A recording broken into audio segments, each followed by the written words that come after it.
사사기 4장 1절로 10절까지 한 절씩 교독하겠습니다. 에웃이 죽으니 이스라엘 자손이 또 여호와의 목전에 악을 행하매 여호와께서 하솔에게 통치하시는 가나안 땅 야빈의 손에 그들을 파셨으니 그의 군대 장관은 하롯의 학고임에 거주하는 시스라요. 야빈 왕은 철병거 900대가 있어 20년 동안 이스라엘 자손을 심히 학대했으므로 이스라엘 자손이 여호와께 부르짖었더라. 그때 랍비도세 아내 여선지자 드보라가 이스라엘의 사사가 되었는데 그는 에브라임 산지 라마와 베델 사이 드보라의 종려나무 아래에 거주하였고 이스라엘 자손은 그에게 나아가 재판을 받더라. 드보라가 사람을 보내어 아비노함의 아들 바락을 납달리 게데스에서 불러다가 그에게 이르되 이스라엘의 하나님 여호와께서 이같이 명령하지 아니하셨느냐. 너는 납달리 자손과 스불론 자손 10,000명을 거느리고 다볼산으로 가라. 내가 야빈의 군대장관 시스라와 그의 병거들과 그의 무리를 기송강으로 이끌어 내게 이르게 하고 그를 내 손에 넘겨주리라 하셨느니라. 바락이 그에게 이르되 만일 당신이 나와 함께 가면 내가 가려니와 만일 당신이 나와 함께 가지 아니하면 나도 가지 아니하겠노라 하니 이르되 내가 반드시 너와 함께 가리라. 그러나 내가 이번에 가는 길에서는 영광을 얻지 못하리니 이는 여호와께서 시스라를 여인의 손에 파실 것임이니라 하고 드보라가 일어나 바락과 함께 게데스로 가니라. 바락이 스불론과 납달리를 게데스로 부르니 10,000명이 그를 따라 올라가고 드보라도 그와 함께 올라가니라. 아멘. 오늘 말씀의 제목은 심기일전, 심기일전이라는 제목으로 하나님의 말씀을 증거하도록 하겠습니다. 심기일전이라는 말은 마음의 틀을 한번 바꾼다라는 것입니다.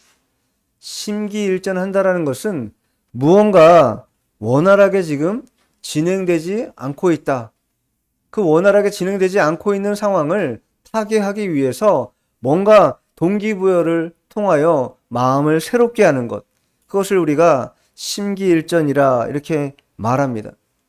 우리 신앙생활도 마찬가지입니다. 신앙생활이라는 것이 언제나 즐겁고 행복하고 또 항상 고공행진할 수 있는 그러한 신앙생활이면 얼마나 좋겠습니까? 그런데 신앙생활이라는 것도 부침이라는 게 있다. 잘 되어지다가도 어느 날 한번 그 부침을 만나게 되면 여간 돌파하기가 쉽지 않은 것입니다. 겉으로는 평안한 것 같고 별반 다르지 않는 것 같은데 본인은 알지요. 내 내면 세계가 어떠한지. 너무나 곰핍하고 너무나 기쁨도 없고 감사도 없고 공고하고 그런데도 불구하고 이것을 어떻게 돌파하고 타개할런지 전혀 알지 못하는 그러한 공고한 시간을 보낼 때가 우리들에게 있는 것입니다. 그럴 때 어떤 스파크 같은 계기가 필요하다. 그 계기가 결국은 동기부여를 일으키고 그것이 우리에게 새로운 신앙의 심기일전할 수 있는 그런 에너지가 되는 것입니다. 오늘 본문을 통해서 우리는 그러한 신앙의 심기일전할 수 있는 그런 마음을 교훈받아야 되겠고, 만일 이 시간 우리의 심령 가운데 잠들어 있거나 또 우리의 신앙이 여전히 그와 같이 무기력한 가운데 빠져 있다면 지금 이 시간 우리는요 심기일전해야 될 것입니다. 그냥 방치하고 어떻게 되겠거니, 하나님 어떻게 도와주시겠거니, 그러한 막연함으로 나아가서는 안 된다. 그 막연함의 어떠한 신뢰가 어느 책이냐? 오늘 성경 66권 가운데 사사기라는 책이라는 거예요. 막연함으로 일관했다가 계속 어떤 신앙의 어떤 패턴을 겪게 됐는가? 악순환의 패턴을 겪게 된 것입니다. 심기일전하지 못하고 온전하게 주님께 나아가지 못하고 계속 자신의 이 열악한 상황을 방임하고 방치했다가 결국은 악순환이라고 하는 이 폐단을 떠나지 못한 것. 얼마나 안타까운 일인지 모릅니다. 그래서 오늘 본문을 통해서 우리는 이러한 일들을 잘 경고를 받고 우리의 신앙도 다시 한번 살펴볼 수 있는 그런 계기가 필요할 것입니다.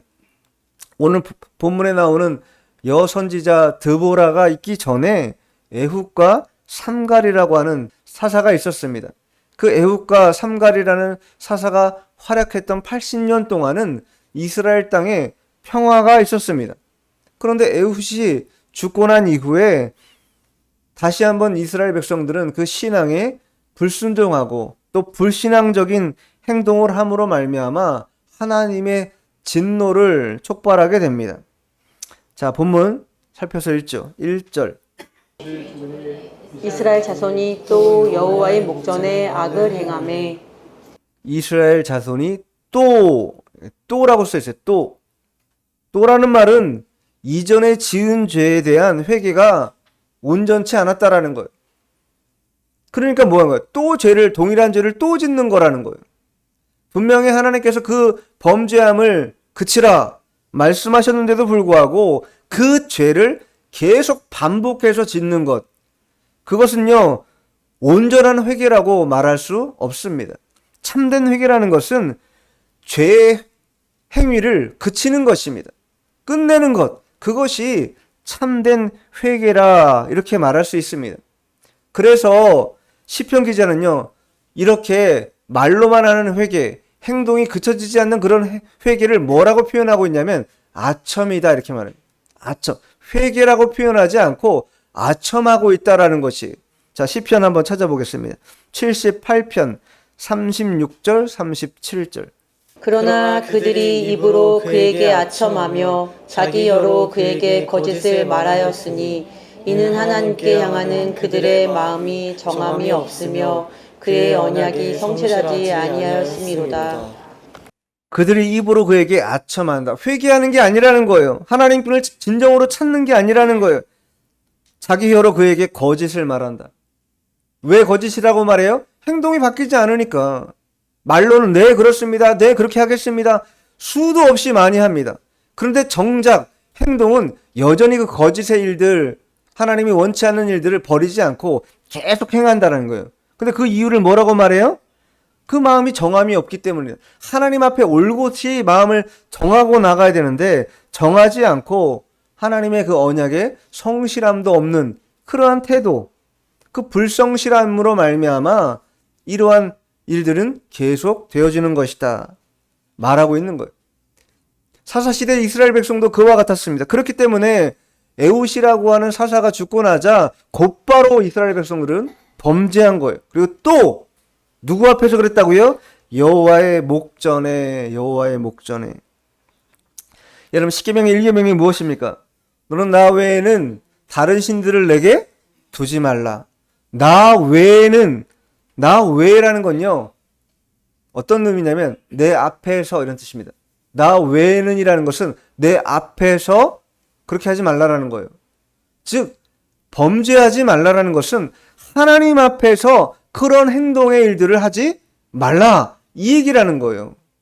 그럼 이 말인즉슨 하나님은 우리가 선한 일, 하나님의 뜻에 맞는 일, 행동을 하고 말을 할 때는 잘 살펴보시다가 그렇게 안 하고 불순종하고 더러운 짓 하고 범죄하는 일을 하면 아유 눈을 돌리시고 안 보시는가?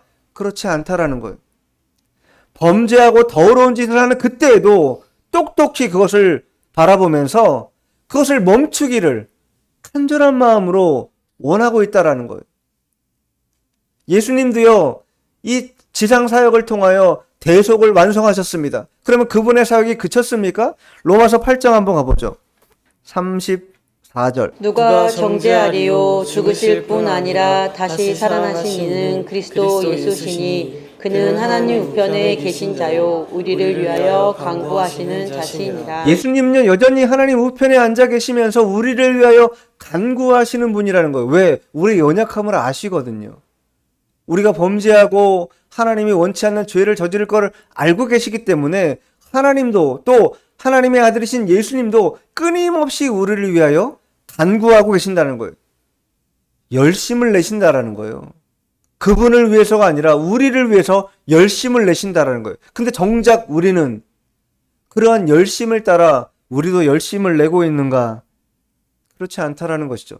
말로는 그럴싸하게 하나님을 섬깁니다. 사랑합니다. 내가 충성되이 행하겠습니다. 말은 그럴싸하고 화려합니다. 그러나 다 뭐예요? 수사적이고 관념적이고 행동으로는 아무것도 옮기지 않는, 오늘 시편 기자 말로 하면 아첨하는 아첨꾼과 같은 그러한 신앙으로는, 온전히 심기일전하는 그러한 신앙으로 나아갈 수가 없는 것이. 그래서 여호와 앞에 우리는 온전하게 그 범죄의 현장에서도 하나님이 나를 눈동자처럼 보고 계신다고 하는 이런 신전의식을 가져야 하는 것입니다. 그래야 암묵적으로 우리 스스로를 경계하고 우리 스스로가 그 범죄의 현장에 빠지지 않도록, 그 죄에 빠지지 않도록 경계할 수 있는 것이죠.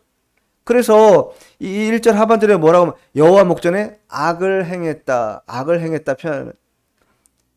악을 행한다라는 건요, 중생한 백성들이 악을 행한다는 건요, 마치 돼지가 깨끗이 씻어놨는데 다시 뭐 어디로 가는 거예요? 시궁창으로 가서 먹고 꾸역꾸정물 먹고 뒹굴르고 몸 씻는 것, 그런 것과 똑같은 이치라는 거예요. 그래서 데살로니가전서 5장 22절에 뭐라고 말합니까? 악은 그 모양이라도 버리라. 악이라고 하는 그 자체를 버리는 건 물론이거니와 악이라고 하는 모양조차도 버리라는 거예요. 가까이 가지도 말라라는 것이. 너가 만일 중생한 영혼이고 하나님 백성이라면 그렇게 오물 속으로 다시 들어가는 일은 없어야 한다. 그런데 이 사사시대 이스라엘 백성들은 그렇게 하지 못했지요. 자, 본문 2절 읽습니다. 여호와께서 하솔에게 통치하는 가나안 왕 야빈의 손에 그들을 파셨으니 그의 군대 장관은 하루셋 학고임에 거주하는 시스라요. 그렇게 여호와 목전에서 악을 행하자 하나님이 어떻게 하셨어요? 하솔을 통치하는 가나안 왕 야빈에게 그들을 넘겼다. 즉 이스라엘 백성들을 넘겼다라는 거예요.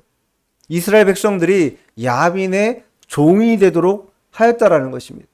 그런데요, 여호수아 시대에는요, 이 하솔 땅이요, 어느 땅이었냐면 여호수아가 점령한 땅이었습니다. 자, 11장 가보죠. 10절. 하솔은 본래 그 모든 나라의 머리였더니 그때 여호수아가 돌아와서 하솔을 취하고 그 왕을 칼날로 쳐 죽이고. 하솔은 모든 나라의 머리다. 즉 가나안 땅 가운데 하솔이라는 나라가, 지역이 가장 으뜸인 그러한 지역이었다는 거예요. 근데 그때 그 땅이 누구에게 돌아갔어요? 여호수아에게 돌아갔다. 그리고 하솔에 있는 왕들을 칼날로 쳐 죽였다. 누가 하나님의 손에 붙들려 있는가? 어떠한 자가 하나님의 그 뜻을 따라 순종하는가의 여부에 따라서 어떤 때는 하나님의 땅이 되기도 하고 어떤 때는 저주의 땅, 악한 땅이 되기도 한다라는 거예요. 범죄의 결과라는 것은 이와 같다. 하나님으로부터 멀어진다라는 거예요. 죄가 왜 좋지 않냐면 하나님과의 관계를 단절시키기 때문이에요. 예수님이 왜 피 흘리셨습니까? 그 단절된 하나님과의 관계를 회복하기 위해서 십자가에서 피를 흘려 돌아가신 것인데, 다시 하나님과의 관계를 끊는 일이 바로 뭐냐? 죄를 저지르는 일이라는 거예요. 죄를 저지르기 때문에 다시 성부 하나님과의 관계가 멀어지게 되고 관계가 소원해지는 그러한 상황이 벌어진다라는 거예요. 자, 그렇게 야빈의 손에 넘겨지자, 자, 본문 3절입니다. 야빈 왕은 철 병거 900대가 있어 20년 동안 이스라엘 자손을 심히 학대했으므로 이스라엘 자손이 여호와께 부르짖었더라. 야빈의 손에 붙여진 이스라엘 백성들이 20년 동안 고통받았습니다. 분명히 성경이 뭐랬어요? 심히 학대받았다. 네. 종이라는 건요, 이와 같습니다. 우리가 죄의 종노릇하면요, 심히 학대받는 것이에요. 심히 학대받는 것이. 내 육체는 편한데요, 몸은 편안한지 모르지만 심령은요, 무참하게 파괴되는 것입니다. 마음의 평강도 없고 감사는 더더군이 없고 기쁨도 없는 그러한 무참한 그러한 학대를 당하는 게 된다. 죄의 결과가 그와 같다라는 거예요. 근데 이 야빈 왕이 무엇을 가지고 있다고 써있어요? 철병거 900대가 있다. 그때 당시 가나안의 이 철병거는요, 애굽 땅까지도 그 명성이 자자할 만큼 전투력을 갖춘 그런 도구였습니다. 그런데 그러한 것이 900대나 있었다라는 거예요. 그러니 얼마나 이 이스라엘 백성의 입장으로는 어려움을 겪었겠습니까? 그 900대라고 하는 철병거 앞에 20년 동안 혹독하게 학대를 받은 것이다. 자, 본문 돌아와서 4절 읽죠. 그때 라비돗의 아내 여선지자 드보라가 이스라엘의 사사가 되었는데 그때가 언제입니까? 3절 하반절에 나오는 것처럼 여호와께 부르짖을 때, 여호와께 부르짖을 때, 그때 하나님께서 여선지자 드보라를 이스라엘의 사사가 되게 하셨다. 신앙의 심기일전은요, 언제 시작되는가? 우리가 하나님 앞에 매달릴 때, 부르짖을 때, 그때부터 심기일전은 시작되는 것입니다. 아무것도 안 하고 멈춰 있으면 우리의 마음이 바뀌지 않습니다. 그러나 심기일전이라는 건 뭐냐? 마음의 판을 완전히 뒤집어서 바꿔버리겠다라는 결단이에요. 그러려면 신앙으로서는 어떻게 해야 되는가? 부르짖는 것을 하지 않고서는 아무것도 얻어낼 수 없다라는 것. 부르짖어야 한다라는 거예요. 부르짖어. 그래서 성경 곳곳에 부르짖으라고 말씀하고 있는 거예요. 예레미야 선지자가 가장 유명한 말씀 뭡니까? 너는 내게 부르짖으라. 그럼 어떻게 하겠다는 거예요? 응답도 하겠고 내가 알지 못하는 그런 놀라운 비밀을 너에게 알게 하겠다라는 것이. 그뿐만 아닙니다. 자, 민수기도 한번 찾아보죠. 민수기 20장 16절. 우리가 여호와께 부르짖었더니 우리 소리를 들으시고 천사를 보내사 우리를 애굽에서 인도하여 내셨나이다. 이제 우리가 당신의 변방 모퉁이 한 성읍 가데스에 있사오니. 네. 우리가 여호와께 부르짖었더니 우리 소리를 들으시고 천사를 보내셨다. 우리의 울부짖는 소리를 들으셨기 때문에 하나님이 그 일들의 후속 조치를 취하셨다라는 거예요. 자, 한 군데 한번 더 찾아보죠. 이번엔 시편 가보죠. 시편 18편 6절. 내가 환난 중에서 여호와께 아뢰며 나의 하나님께 부르짖었더니 그가 그의 성전에서 내 소리를 들으시며 그의 앞에서 나의 부르짖음이 그의 귀에 들렸도다. 시편 기자가 이렇게 말하는 거예요. 내가 환난 중에서 여호와께 아뢰며 나의 하나님께 부르짖었더니 그가 그의 성전에서 내 소리를 들으셨다. 오늘 이 예배당이 성전이냐 말하면 맞기도 하고 틀리기도 하지요. 어쨌든 하나님의 몸된 예배당에 나와서 기도하는 것 매우 중요할 것입니다. 그러나 어디에 있든지 간에 하나님을 모신 곳이 성전이기 때문에 하나님께 부르짖는 것이 더 중요하다. 부르짖어야 하나님이 들으신다. 내 소리를 들으시며 그의 앞에서 나의 부르짖음이 그의 귀에 들렸도다. 부르짖었더니 들렸다라는 거예요. 그래서 부르짖는 기도가 때로는 필요한 것입니다. 어떤 이들은 침묵 기도, 묵상 기도 대단히 중요하다고 말합니다. 그러나 묵상 기도가 중요할 때도 있지만 어쩔 때는요, 부르짖어 기도해야 될 때가 있는 거예요. 내 심령이 공고하고 쓰러져 죽을 판인데 그냥 가만히 기도한다고 그게 살아나겠습니까? 소리를 지르며 부르짖어 기도해야 그럴 때 하나님께서 우리의 소리를 들으신다. 하나님 뭐 귀가 없으십니까? 조용조용히 기도 다 들으세요. 그건요, 뭘 모르는 거예요? 하나님이 중심을 보시고자 하는 걸 모르는 거예요. 부르짖는 자의 태도, 그 중심에 간절함을 가지고 나아가고 있는가? 간절함이 있는 사람이 막연하게 그냥 주여 하고 그냥 기도합니까? 발등에 불이 떨어진 사람이 막연하게 그냥 기도하면서 그냥 묵상으로 기도해요? 그런 일 없습니다. 부모가 자녀가 한번 집을 나갔다거나 어려운 일을 겪었거나 질병 가운데 있다고 생각해 보세요. 근데 그냥 편안하게 기도할 수 있는 부모가 어디 있겠습니까? 부르짖어 기도할 수밖에 없는 상황이라는 거예요. 우리의 중심을 보시는 하나님께서 귀가 멀으셔서 부르짖는 거 들으시려는 게 아니라 우리의 태도, 주님을 찾는 그러한 간절함, 이런 것들을 보시기 위하여 때로는 우리에게 부르짖는 기도를 행하도록 요구하실 때가 있다라는 거예요. 그리고 그렇게 부르짖어야 우리의 심령의 판이 바뀐다. 심기일전 할 수 있게 된다라는 거예요. 오늘 이 여선지자 드보라가 일어났던 일도 그의 백성들 범죄한 가운데 20년 동안이나 철병거 앞에 학대받자 하나님 앞에 부르짖어 기도한 것이죠. 그리고 하나님께서 그 기도를 들으시고 여선지자 드보라를 이스라엘의 사사로 세우신 것이다. 여자라고 하는 인칭 대명사를 강조하고 있습니다. 오늘날로 말하면 여기자 이런 말 잘 안 쓰죠. 남자나 여자나 기자다 이렇게 표현하지 여기자 남기자, 남자한테는 남기자라고 말하지 않으면서 왜 여기자한테는 여기자라고 말하는가? 이거 불공평하다. 이거는 남녀 차별이다. 이렇게 말하면서 얘기하는 사람들이 있어서 요즘은 여기자 남기자 이런 자를 얘기 안 하죠. 기자라고 말하죠. 근데 성경에 분명히 여선지자 드보라다 이렇게 말하고 있으면서 인칭 대명사를 강조하고 있어요. 연약한 여자가 지금 이스라엘의 사사가 된 것이에요. 근데 그 여사사 앞에 대항하고 있는 그런 가나안 땅의 그런 야빈 왕은 무엇을 갖고 있는 거예요? 철병거 900대를 갖고 있는 그러한 왕입니다. 군대 장관 시스라를 통하여 그 땅을 점령하고 학대하는 그런 상황이라는 거예요. 그러면 아까도 말씀드린 것처럼 일반 원리를 작동해 보십시오. 일반 원리를 작동하면 철병거 900대 거기에 상응하는 반대쪽에는 여자 선지자. 비춰보면요. 이 게임은 하나마나한 게임이라는 거예요. 하나마나 질게 뻔하다.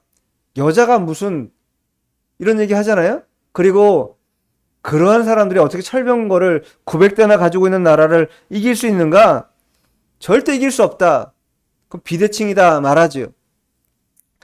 그러나 하나님은 여자라고 하는 이 인칭 대명사를 통하여 가장 연약한 그러한 영혼이라 할지라도 하나님이 함께 하시면 그 비대칭의 결과로 끝날 것이 아니라 대칭의 결과로 끝날 거라는 것을 분명히 나타내고 밝히기 위해서 이와 같이 말씀하고 있다라는 거예요.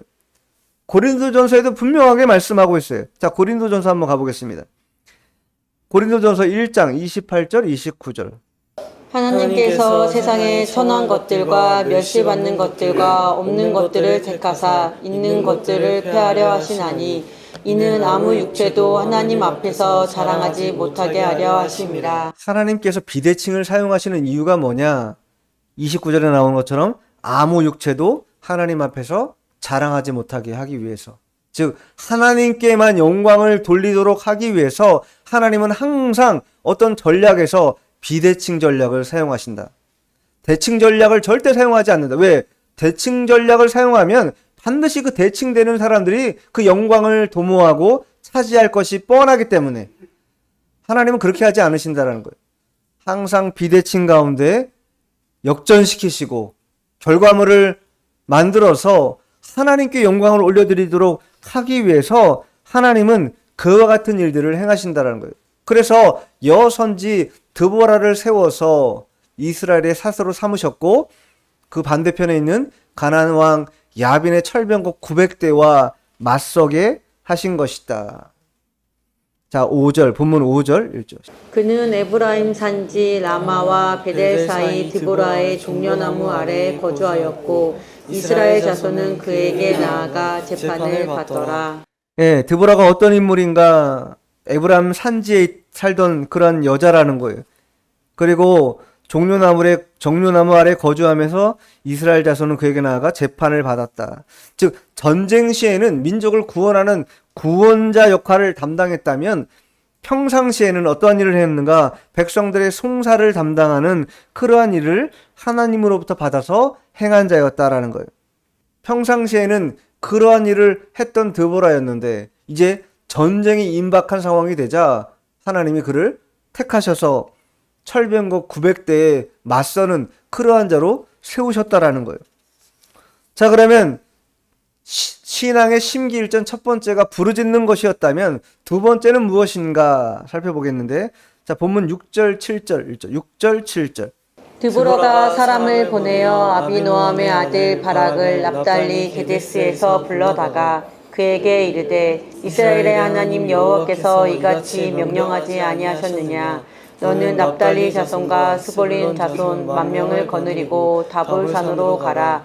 내가 야빈의 군대장관 시스라와 그의 병거들과 그의 무리를 기손 땅 강으로 이끌어내게 이르게 하고 그를 내 손에 넘겨주리라 하셨느니라. 드보라가 사는 지역은 어느 지역이냐? 이스라엘의 남쪽 지역입니다. 근데 여기 오늘 본문에 나오는 바락이라고 하는 인물은 어느 사람이는가? 이스라엘의 북쪽의 사람이라는 거예요. 납달리 게데스에서 그를 불렀다고 성경이 말하지 않습니까?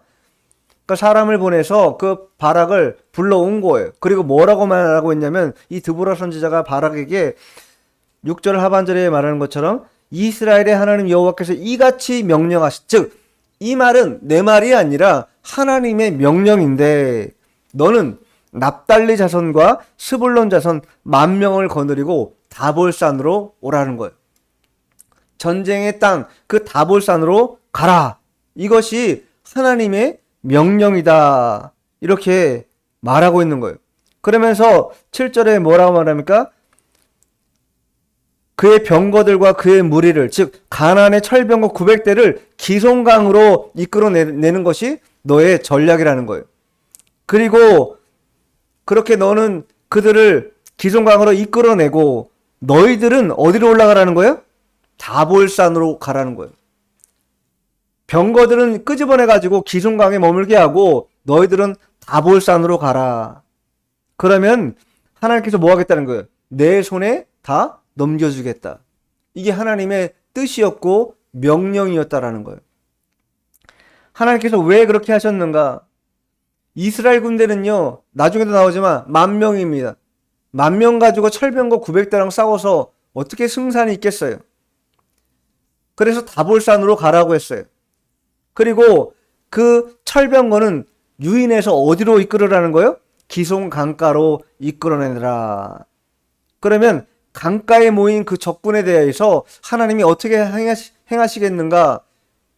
오늘 본문에 나오지 않아요. 그죠? 본문에 나오진 않는데 사사기 5장에 가보면은 승전가를 고백하는 장면이 나옵니다. 거기에 보면 자 사사기 5장 20절 21절 읽어보죠. 별들이 하늘에서부터 싸우되 그들이 다니는 길에서 시스라와 싸웠도다. 기송강은 그 무리를 표류시켰으니 이 기송강은 옛강이라 내 영혼아 내가 힘이 있는 자를 밟았도다. 드보라가 분명히 바락에게 하나님께서 이와 같이 명령하셨다라고 말했어요. 그리고 실제로 무슨 일이 별들이 하늘에서부터 싸웠다.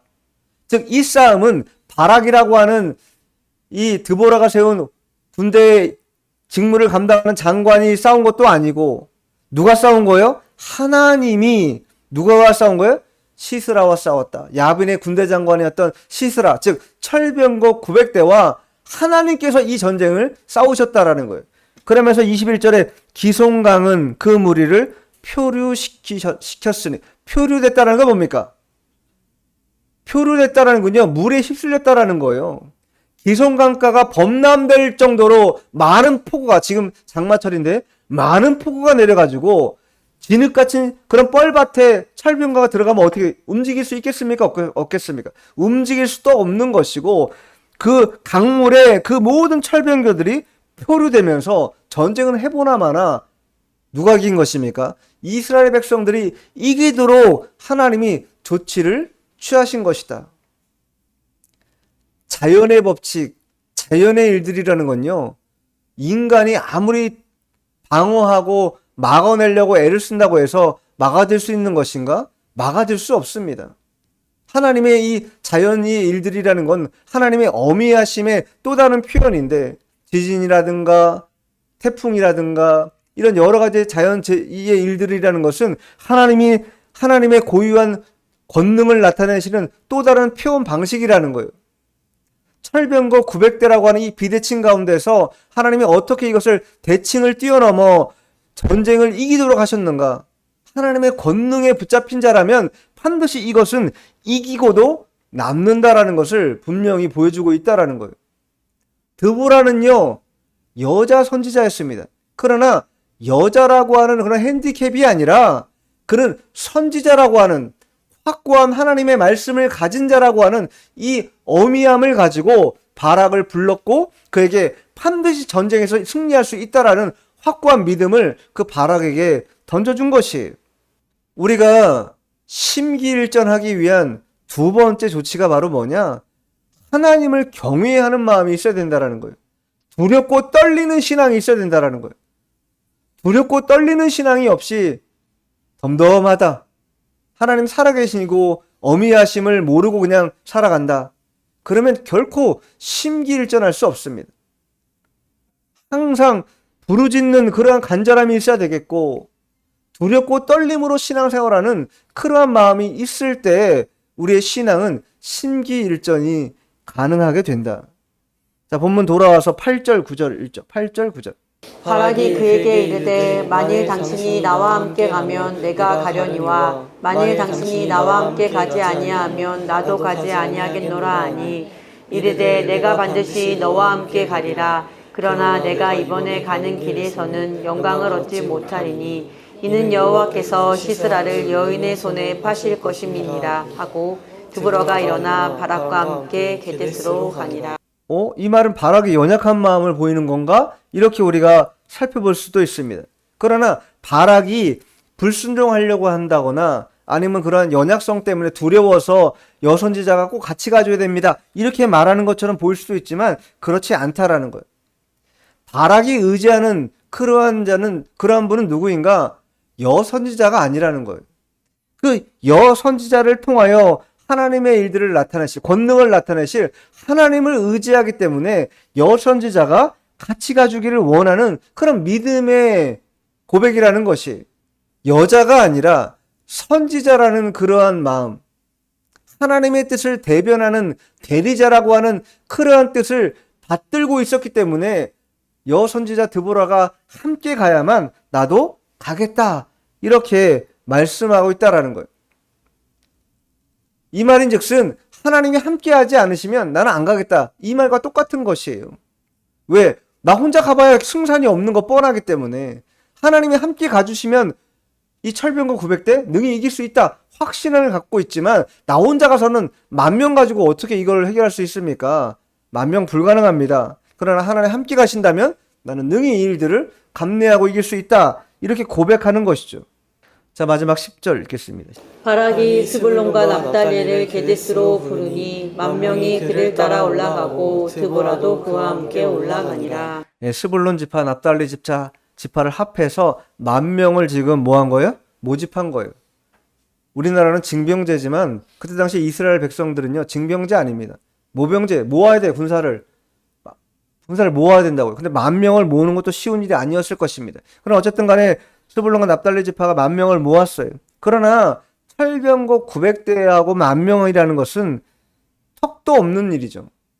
그러나 조금 전에도 말씀드린 것처럼 여선지자 드보라가 하나님의 명령을 따라 바락에게 말했던 것처럼 하나님의 뜻이 있어 그와 같이 명령하신 것이고, 그 철병거 900대를 기슭강가로 이끌어가고 유인하고 너희들은 다볼산으로 올라가면 하나님의 놀라운 권능의 역사가 나타나서 이 전쟁을 이기게 하겠다라는 것이 하나님의 의지였다라는 거예요. 그리고 그들은 그대로 순종했습니다. 두렵고 떨림으로 순종했고, 그 순종의 결과는 뭐였는가? 승리인 것이었죠. 하나님은요, 용사가 아닌 질그릇 같은 연약한 자를 통해서 위대한 일을 행하십니다.